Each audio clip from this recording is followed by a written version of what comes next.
کیا آپ یقین کریں گے کہ ایک دن ایسا بھی آیا جب پاکستان کی سرزمین پر بھارت کا جھنڈا لہرایا گیا، نہ کسی جنگ میں، نہ کسی سیاسی تقریب میں، بلکہ ایک خطرناک ہائی جیکنگ کے دوران۔ یہ سچ ہے اور یہ واقعی ہوا تھا 25 مئی 1998 کو، جب پاکستان کے ایک چھوٹے سے جہاز پر قبضہ کر لیا گیا اور حکومت پاکستان کو ایسا فیصلہ کرنا پڑا جس کا تصور بھی مشکل ہے۔ شام کا وقت تھا، بلوچستان کے شہر تربت سے PIA کی فلائٹ 544 نے اڑان بھری۔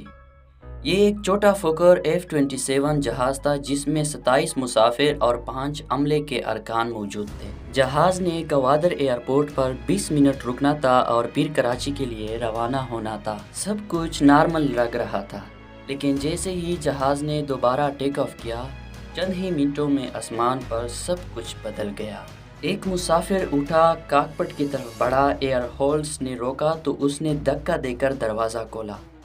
اندر جاتے ہی اس نے پستول نکالی اور بولا کہ یہ جہاز ہائی جیک ہو چکا ہے۔ اس کے 2 ساتھی بھی کھڑے ہو گئے۔ اب جہاز میں 3 ہائی جیکرز تھے اور ہر طرف خوف کی فضا پھیل گئی۔ یہ وہ وقت تھا جب صرف 3 دن بعد پاکستان نے اپنا پہلا ایٹمی دھماکہ کرنا تھا، بلوچستان کے علاقے چاغی میں۔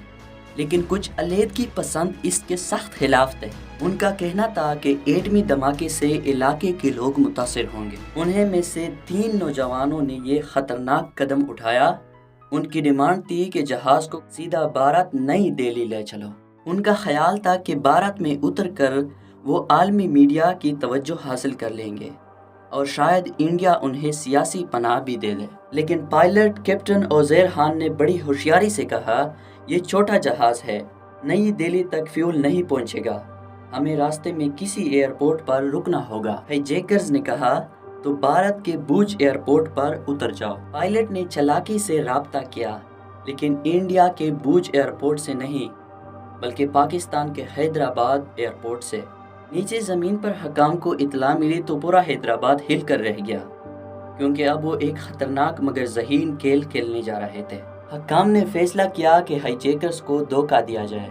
پورے ایئرپورٹ کے بورڈز کو ہٹا دیے گئے، لائٹس بند کر دی گئی، شہر میں بلیک آؤٹ کر دیا گیا، اور پھر وہ لمحہ آیا جو تاریخ میں ہمیشہ یاد رکھا جائے گا، جب پاکستان کی سرزمین پر بھارت کا جھنڈا لہرایا گیا۔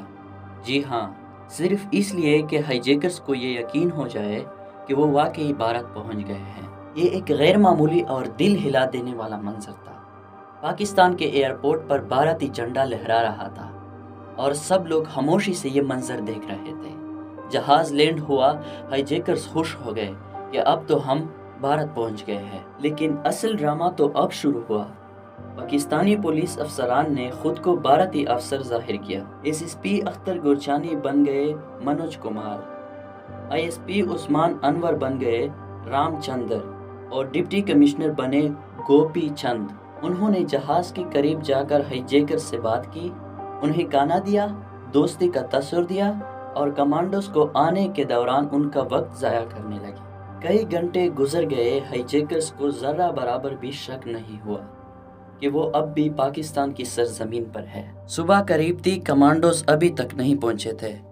پولیس افسران نے فیصلہ کیا کہ اب مزید انتظار نہیں۔ ایک موقع دیکھ کر تینوں افسران نے ہائی جیکرز پر جھپٹا مارا، ان کے ہتھیار چھین لیے اور چند لمحوں میں جہاز کو آزاد کرا لیا اور تینوں کو بڑے شاندار طریقے سے اپنے قبضے میں کر لیا۔ تینوں کے اصل نام تھے شاہ سوار بلوچ، صابر بلوچ اور صابر رند۔ تمام مسافر محفوظ رہے، جہاز دوبارہ کراچی روانہ کر دیا گیا۔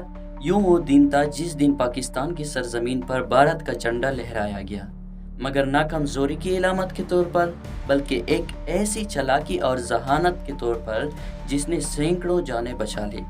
یہ ایک ایسی کہانی ہے جہاں دھوکے نے تباہی کو شکست دی۔ آپ اس بارے میں کیا رائے رکھتے ہیں؟ کمنٹ میں مجھے ضرور بتائیں۔ شکریہ۔